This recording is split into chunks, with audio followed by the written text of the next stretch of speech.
नमस्कार, आप देख रहे हैं बिग फाइट लाइव और आपके साथ मैं हूं श्वेता मिश्रा। भारत की सख्ती के आगे एक बार फिर पाकिस्तान घुटने टेकने को मजबूर हो गया है। पायलट की गिरफ्तारी के बाद ही भारत से पाकिस्तान सौदेबाजी करने पर उतर आया। युद्ध के ख्वाब देखने वाला पाकिस्तान शांति की अपील करने लगा और आतंकवाद से लेकर हर मुद्दे पर बातचीत करने की दुहाई देने लगा।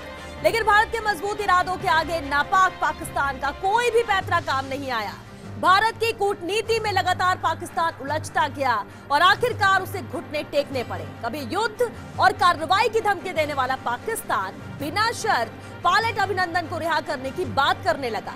पाकिस्तान के पीएम इमरान खान ने खुद पायलट को छोड़ने का ऐलान किया, यानी कल होगा अभिनंदन का अभिनंदन।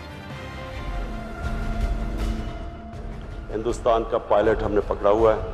हम एज ए पीस जेस्चर हम उसको कल रिहा करने लगे हैं।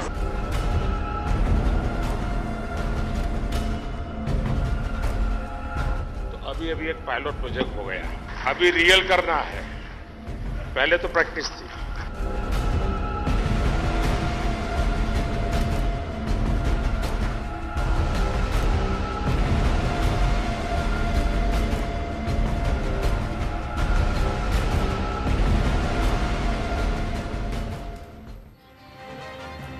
करीब 10 साल पहले करगिल युद्ध के दौरान एक ऐसा ही जाबाज पायलट नचिकेता पाकिस्तान की गिरफ्त में चले गए थे। उस समय अंतर्राष्ट्रीय दबाव के चलते 8 दिन बाद पाक ने पायलट नचिकेता को रिहा किया था। लेकिन अभिनंदन को 50 घंटे के अंदर अंदर रिहा करना पाकिस्तान की मंशा नहीं बल्कि मजबूरी का सबूत है। यह है भारत की कूटनीतिक ताकत। ये नया हिंदुस्तान है जो घर में घुसेगा भी और ठोकेगा भी। जी हाँ, बिग फाइट लाइव में बहस आज इसी बड़े मुद्दे पर बहस करने के लिए मेहमान हमारे साथ मौजूद हैं। हमारे साथ हैं पूर्व मंत्री वासुदेव देवनानी जी, कांग्रेस नेता आरसी चौधरी जी और साथ ही तकनीकी शिक्षा मंत्री सुभाष गर्ग जी भी हमारे साथ हैं। आप सभी का बहुत स्वागत है बिग फाइट लाइव में। सुभाष जी, भारत की जीत के तौर पर इसे देखेंगे जिस तरह से 50 घंटे के अंदर अभिनंदन को रिहा किया जा रहा है?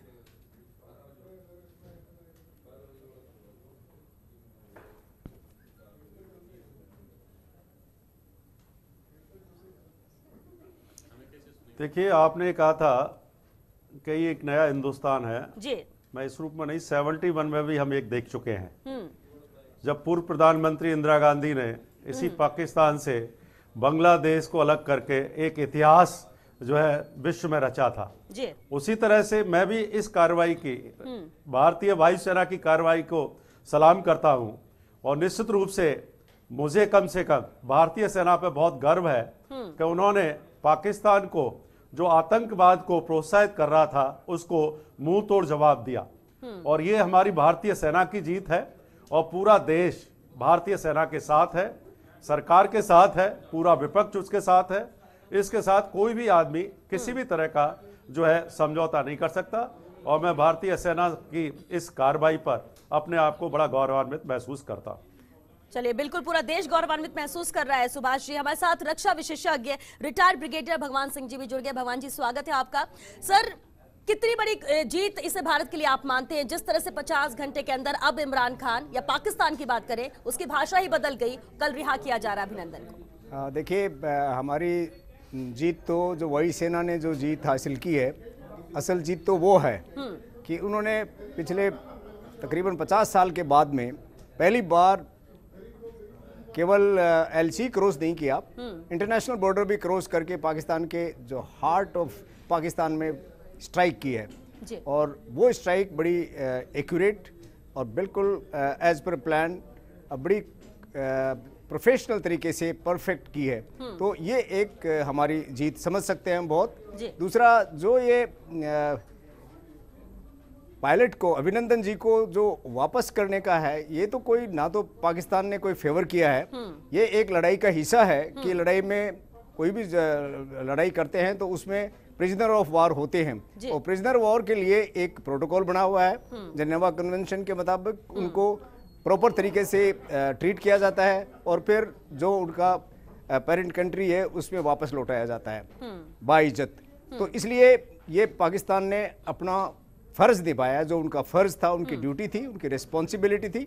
दूसरा, यदि पाकिस्तान ने ये किया भी है तो आपने इस जो उनके प्रधानमंत्री का जो डिक्लेरेशन हुआ, जो डिक्लेयर किया उनकी पार्लियामेंट में, उससे करीब 2 घंटे पहले डोनाल्ड ट्रंप साहब ने क्या बोला, उन्होंने बोला कि एक बहुत अच्छी very good attractive news is going to come about Pakistan and India. 2 घंटे पहले ही उन्होंने डिक्लेयर कर दिया एंड वो अट्रैक्टिव, दो हालांकि उन्होंने वर्ड अट्रैक्टिव यूज किया, लेकिन जो वो यूज करते हैं इसका मतलब यही था कि पाकिस्तान ने जो झूठ बोला कि उनका F-16 फाइटर प्लेन ना तो गिराया है ना वो इस्तेमाल किया गया था उधर, और वो फाइटर प्लेन अमेरिका ने इस कंडीशन पे दिया था कि ये केवल अफगानिस्तान में तालिबान वालों के खिलाफ इस्तेमाल किया जाएगा, अलकायदा के इस्तेमाल किया जाएगा, भारत के खिलाफ नहीं किया जाएगा। तो उन्होंने झूठ बोला ना, उस झूठ को हिंदुस्तान ने जो AM-120 जो मिसाइल के टुकड़े दिखाए हैं और उन पे मार्किंग दिखाई है, अमेरिकन मार्किंग, वो केवल F-16 पे ही फिट हो सकता है। तो उसको ये देखते हुए पाकिस्तान, उसकी झूठ पकड़ी गई, उनकी चोरी पकड़ी गई, उनकी जो एग्रीमेंट हुआ था उसका उल्लंघन किया वो पकड़ा गया। तो इसलिए उन्होंने जब आर्म ट्विस्टिंग की तो उन्होंने 1 घंटे के भीतर डिक्लेयर कर दिया। हालांकि वो कह रहे थे इंडिया से हम बात करेंगे, इसके बारे में, इनके बारे में निगोशिएशन करेंगे या फिर उनको हमारी एम्बेसी के थ्रू कांटेक्ट कराएंगे। तो ये डिली डली कर रहे थे, वो इसको एक ब्लैकमेल हिंदुस्तान को करना चाहते थे, लेकिन ये उनकी नहीं चल पाई। लेकिन इसमें मैं ये कहूंगा कि हमारा लक ये था कि उन्होंने F-16 इस्तेमाल किया और F-16 को हमारी जानबाजों ने मार गिराया और उसका एक टुकड़ा हमारे यहाँ रजौरी के एरिया में सबूत भी गिरा। आज शाम को ब्रिगेडियर साहब पेश भी यहाँ पर किए गए हैं। वासुदेव देवनानी जी भी हमारे साथ बने हुए हैं। देवनानी साहब, ठीक है, सभी बधाई भी दे रहे हैं, पूरा देश खुश भी है, गर्व भी महसूस कर रहा है, कल अभिनंदन की वापसी भी यहाँ पर होगी, इंतजार पूरा देश कर रहा है, लेकिन कहीं ना कहीं कूटनीतिक तौर पर भी भारत की जीत हुई है। जिस तरह से अगर इस पूरे कल से अब तक में नजर डाली जाए तो किस तरह से इसे आप देखते हैं?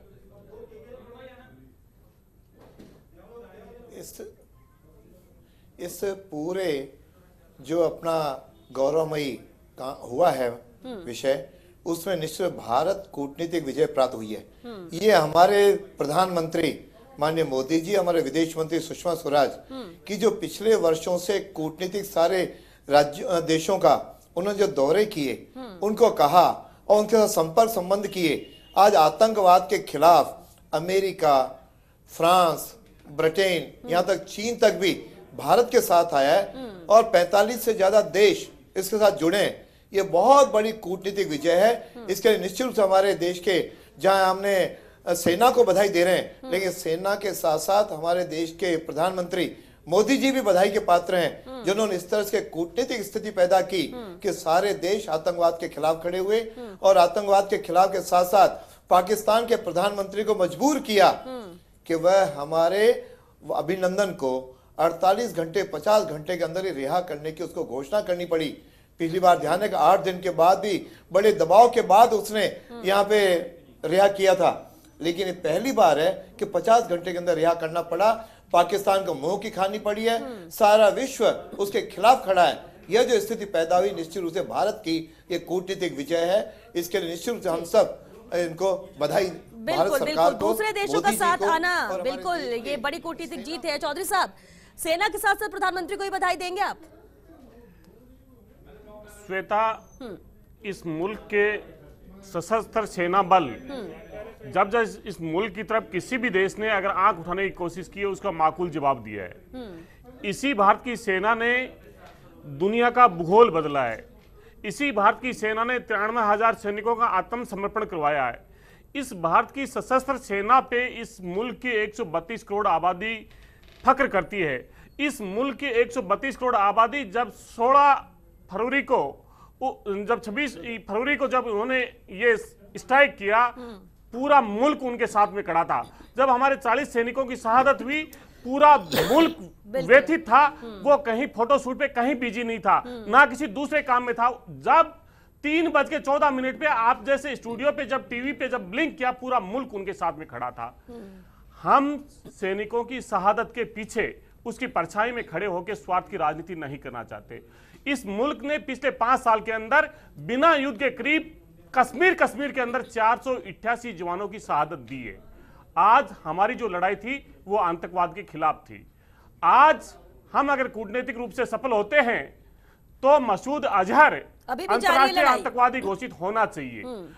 अल कायदा के जब सरगना को जिस प्रकार से अमेरिका के सील कमांडो ने उठा के ले गए उसकी मर्द बॉडी को, मुझे पूरा विश्वास है, आत्मविश्वास है, मैं एक सैनिक का बेटा हूं।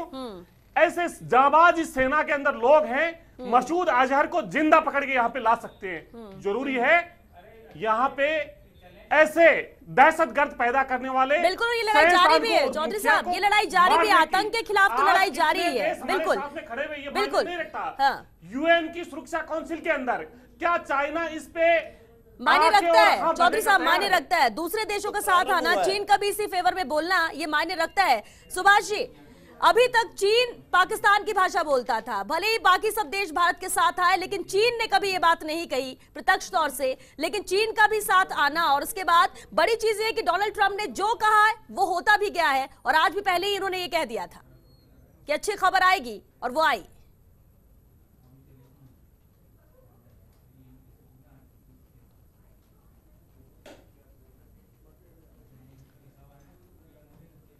देखिए, ये तो आप खुद जज कर सकते हैं मीडिया वाले कि 2 घंटे पहले ट्रंप का ये कहना, इसका मतलब कुछ ना कुछ वार्ता के दौर पहले भी रहे होंगे, कुछ ना कुछ वार्ता के दौर पहले भी चल रहे होंगे, और कुछ ना कुछ सोची समझी रणनीति के तहत कुछ डिसीजंस भी लिए जा रहे होंगे। तो ये तो आप खुद तय कर सकते हैं कि भाई 2 घंटे पहले फोरकास्ट करना, इसका मतलब वर्ल्ड पावर्स का भी दबाव तो है ही। और जैसा कि आपने कहा कि उस अभिनंदन जी को 50 घंटे के अंदर रिलीज करना, सौंपना, और जैसा कि ब्रिगेडियर साहब अभी कह रहे थे, ये तो अपनी ड्यूटी का निर्वाह कर रहा है पाकिस्तान। तो उस रूप में चाइना का निश्चित रूप से, चाइना भी जिस तरह से आया है यूएन में, मैं उसका स्वागत करता हूं इस रूप में तो। लेकिन हमको यह भी देखना पड़ेगा कि वर्ल्ड पावर्स का जो रोल है, उस रोल को भी आपको मूल्यांकन करना पड़ेगा। बिल्कुल बिल्कुल, ये सही बात है, इसे नजरअंदाज नहीं किया जा सकता। और ये इसका भी कहीं ना कहीं प्रेशर था ब्रिगेडियर साहब, अभी जिससे आपने जिक्र भी किया, ये पहला मामला नहीं, इससे पहले भी नचिकेता जब कारगिल युद्ध के दौरान है उन्हें भी लेकर गया गया था, जेनेवा संधि का भी उस वक्त उल्लंघन किया गया था, 8 दिन बाद उन्हें रिहा किया गया था। अब 50 घंटे के अंदर रिहा करना, क्या ये पूरे वर्ल्ड पावर का ही प्रेशर था पाकिस्तान के ऊपर, जो पहले युद्ध की बात करता था फिर शांति की अपील कर रहा है, वार्ता की बात कर रहा है? ये भाषा जो बदली है पाकिस्तान की, प्रेशर है ये? दोनों ही चीज है जी। उनकी खुद की स्थिति भी ऐसी नहीं है कि वो कोई इस तरह का वार लाइक सिचुएशन को एस्केलेट करके वो सरवाइव कर सके। दूसरा, वर्ल्ड ओपिनियन आज उनके सारे कंट्रीज इंक्लूडिंग चाइना खिलाफ हैं। तो ना ऐसी स्थिति में आप विपरीत परिस्थितियों में आप दुनिया के बिना अकेले आप जिंदा नहीं रह सकते। और मोर सो लाइक पाकिस्तान जैसा कंट्री जो हर एक चीज के ऊपर दूसरे देशों के ऊपर डिपेंडेंट है, उनकी तो आर्थिक स्थिति ऐसी है कि वो ऐसे देश को, अपने देश को चलाने में ही मुश्किल है उनके। तो इसलिए जो दूसरे देशों का ओपिनियन है वो एक अहम भूमिका अदा किया है, इसमें कोई शक नहीं है। दूसरा, भारत, मैं एक बात और बता दूं कि भारत को, उसको ये भी पता है कि ये सिलसिला यहीं ख़त्म होने वाला नहीं है। इसका मतलब ये नहीं कि वॉर होगा, लेकिन हमारे देश ने जब कोई एक स्टेप लिया है तो इसका कोई ना कोई अंजाम तक उसको पहुंचाएंगे। और अंजाम तक पहुंचाना केवल एक एयर स्ट्राइक नहीं था, ये जो उग्रवादी अड्डे हैं, उग्रवादी जो तत्व पनपाए जा रहे हैं पाकिस्तान में, ये खत्म होना चाहिए, ये हमारा एक इरादा है। तो इसलिए पाकिस्तान कितना इसमें खरा उतरता है, वो बातचीत कर रहा है। वो खाली इस जो गर्म मामला है, जो गर्म एटमॉस्फेयर है, उसको ठंडा करने के लिए कर रहे हैं, ताकि जो पहले चलता आ रहा है, बातचीत चलती आ रही है, टेररिज्म चलता आ रहा है, ये सिलसिला चलता रहे। तो इसलिए मेरे ख्याल से, मुझे ऐसा लगता है कि अब की बार ऐसी स्थिति नहीं है। पाकिस्तान को कोई ना कोई स्टेप लेना पड़ेगा। उन्होंने कुछ स्टेप्स लिए हैं। उन्होंने उनके मौलाना मसूद अजहर के जो हेडक्वार्टर था उसके ऊपर आर्मी ने कंट्रोल ले लिया है और उसको कहीं दूसरी जगह पर भेज दिया गया है या छुपा लिया गया है। लेकिन अल्टीमेटली उनको उनके खिलाफ एक्शन करना ही पड़ेगा। अभी ऐसी स्थिति बनी है, भारत शायद इसको इसी जगह पे खत्म करने वाला नहीं है। बिल्कुल बिल्कुल, और इसलिए प्रधानमंत्री ने भी कहा है कि ये तो अभी सिर्फ प्रैक्टिस है, ऐसा नहीं है कि ऐसा होने के बाद सब कुछ सुधर जाएगा, क्योंकि पाकिस्तान सुधरने वाला नहीं है और पाकिस्तान अगर इस तरह की हरकत करेगा तो भारत उसका मुंहतोड़ जवाब देगा जिस तरह से देता आ रहा है। लेकिन ब्रिगेडियर साहब एक और बात है, जिस तरह से भी डोनाल्ड ट्रंप का जिक्र आपने भी किया और हम भी बात कर रहे हैं वर्ल्ड पावर की, जब पुलवामा अटैक हुआ था उसके बाद भी डोनाल्ड ट्रंप ने यही कहा था कि भारत कुछ बड़ा करेगा, एयर स्ट्राइक की गई। इसके बाद जब यहाँ दोनों के बीच में बातचीत चल रही है, पहले युद्ध की बात पाकिस्तान करता है, लेकिन अब हम लगातार मांग कर रहे, देश यही मांग करते हैं कि अभिनंदन को सुरक्षित वापस भेजा जाए। इसके बाद डोनाल्ड ट्रंप पहले ही कह देते हैं कि कुछ अच्छी खबर आएगी, सब ठीक होगा, और इसके बाद यही होता है। तो इससे इसका साफ मतलब यही है कि हम कंटिन्यूअस अमेरिका के साथ में संवाद में हैं, क्योंकि हमारा उनके साथ में एक स्ट्रेटेजिक रिलेशनशिप है और डिफेंस पैक्ट है उनके साथ में। तो ऐसी स्थिति में वो जो भी स्थिति हमारे यहाँ बन रही है उसका कंटिन्यूसली लगातार अमेरिका के साथ में संवाद हो रहा है, उनके साथ कम्युनिकेशन हो रहा है और वो स्थिति पे नजर रखे हुए हैं। हालांकि अमेरिका साफ तौर से आज तक किसी के कोई पक्ष में किसी के दूसरे की लड़ाई में वो कूदा नहीं है, अपनी लड़ाई लड़ते हैं वो। तो इसलिए अमेरिका हमारे लिए लड़ाई लड़ेगा ऐसा नहीं है, लेकिन हमें जो डिप्लोमेटिक सपोर्ट दे रहे हैं वो भी बहुत अच्छी बात है। दूसरा जो आपने जिक्र किया कि ये एक लंबा मामला है, देखिए ये एक सीडी में पहला आयाम हमने हासिल किया है, पहली एक सीडी पार की है।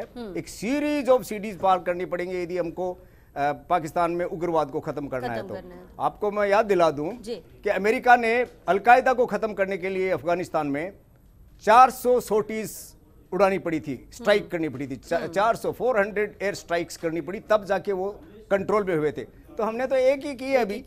तो इसलिए ये एक पाकिस्तान सोच लो कि ये एक स्ट्राइक कर दी और वर्ल्ड ओपिनियन बन गया उनके खिलाफ और वो मान जाएंगे आइंदा ये खत्म हो गया। नो, वो कंटिन्यू रखेंगे अपना मामला, क्योंकि उनको इससे अच्छा और कोई तरीका नहीं मिला कि भारत को लगातार कमजोर करते रहो। बिल्कुल बिल्कुल ब्रिगेडियर साहब, जितनी चीजें कोशिश भारत कर सकता था कर चुका है। हमने कभी युद्ध की बात नहीं की, हमने कभी इस तरह की कोई चीजों की शुरुआत नहीं की है, लेकिन अगर सामने वाला सुधरेगा नहीं, वो इस तरह की नापाक हरकत करता रहेगा, तो हम भी सिर्फ सफेद कबूतर उड़ाने के लिए नहीं बैठे हैं, वार करेंगे और उसका जवाब देंगे, और वही दिया भी गया है। सुभाष वासुदेव देवनानी जी का रुख कर लेते हैं। वासुदेव जी, प्रधानमंत्री नरेंद्र मोदी ने कहा है, साफ तौर पर कहा है कि ये तो अभी सिर्फ प्रैक्टिस है, अभी तो बहुत कुछ बाकी है। ये दर्शाता है कि ये सिर्फ शुरुआत है, और अगर अभी भी नहीं चेताया पाकिस्तान तो फिर इस तरह की चीजें अभी और भी होंगी, भारत रुकने वाला नहीं।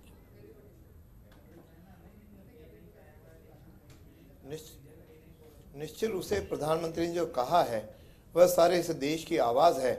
ये एक ही सर्जिकल स्ट्राइक जो दूसरी बार हुआ उससे पाकिस्तान सुधरने वाला नहीं है। वहां अभी भी आतंकवादी अड्डे बहुत हैं। इस तरह मुझे लगता है लगातार सर्जिकल स्ट्राइक करते हुए इनका एक एक आतंकवादी ठिकाना जब तक समाप्त न हो और साथ में मसूद जैसे व्यक्तियों को भारत को समर्पण न करा दे, तब तक इस पे शांत बैठने की आवश्यकता नहीं है। अभी भी वहां के प्रधानमंत्री जी मुंह से तो शांति की बात कर रहे हैं, लेकिन अभी भी बॉर्डर पर जगह जगह वह निश्चित उल्लंघन कर रहे हैं एलओसी पे।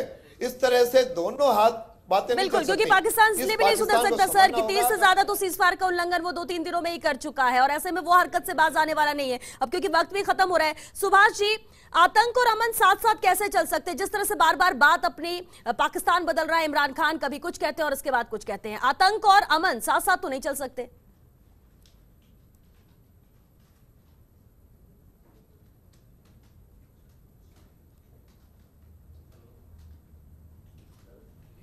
देखिए, आतंक और अमन कभी साथ साथ नहीं चल सकते, ये भी मैं जानता हूं, आप भी जानते हैं। बिल्कुल। और आतंक केवल ये भारत और पाकिस्तान की प्रॉब्लम नहीं, पूरे विश्व की प्रॉब्लम है, और इसलिए विश्व की सारी शक्तियां इस आतंकवाद के खिलाफ हैं। इसका डैमेज अमेरिका भी भुगत चुका है, बहुत सारी कंट्री भी भुगत चुकी हैं। वो भी जानती है कि आतंकवाद को अगर समय रहते हुए कुचला नहीं गया तो पूरी विश्व की शांति, अमन, चैन, भाईचारे के साथ साथ विकास के लिए भी खतरा होगा। तो सभी देशों को आतंकवाद के विरुद्ध तो खड़ा होना ही चाहिए, लेकिन इसके साथ साथ मैं ये कहना भी चाहूंगा कि इतने वर्षों में 1971 के बाद आप देखिए रफली करीब करीब 50 साल हो रहे हैं, 48-49 साल हो गए हैं, और इन 48 सालों में भारत भी बहुत बदला है और मजबूत हुआ है, और उस रूप में हमारी सैन्य शक्ति इतनी मजबूत हुई है। आज का भारत वो नहीं है आज का भारत इन 50-60 सालों में एक लंबी यात्रा की है। बिल्कुल बिल्कुल मंत्री जी, ये बात सही कही आपने, क्योंकि वक्त भी खत्म हो रहा है सर, आपको यहाँ रोकना होगा। बहुत बहुत शुक्रिया आप सभी का इस चर्चा में शामिल होने के लिए। ये नया भारत है, ये नया भारत है और ये बहुत कुछ करेगा। ये जब तक बर्दाश्त कर सकता था ये बर्दाश्त करता है, बहुत सहनशील है, लेकिन जब वक्त आएगा तो जवाब देना भी इससे आता है और वही दिया भी जा रहा है। और यही वजह कि पाकिस्तान को आज घुटने टेकने पड़े हैं। बहरहाल ये लड़ाई आगे जारी रहेगी, क्योंकि लड़ाई सिर्फ पाकिस्तान से नहीं है, भारत की लड़ाई आतंकवाद से है। और जो भी इसका साथ देगा, जो भी आतंकियों को पनाह देगा, पनाहगार बनेगा, उसके साथ भारत का रवैया ऐसा ही रहेगा जैसे पाकिस्तान के साथ आज है। लेकिन फिलहाल हमें इंतजार करना होगा कि कल अभिनंदन जब वापस आएंगे तो देश उनका अभिनंदन करने के लिए दिल खोलकर पल के बिछाकर यहाँ पर इंतजार करना होगा। चलिए इसी के साथ बिग फाइट लाइव में आज के लिए बस इतना ही। आगे देखें हमारी खास पेशकश संसद तक। नमस्कार।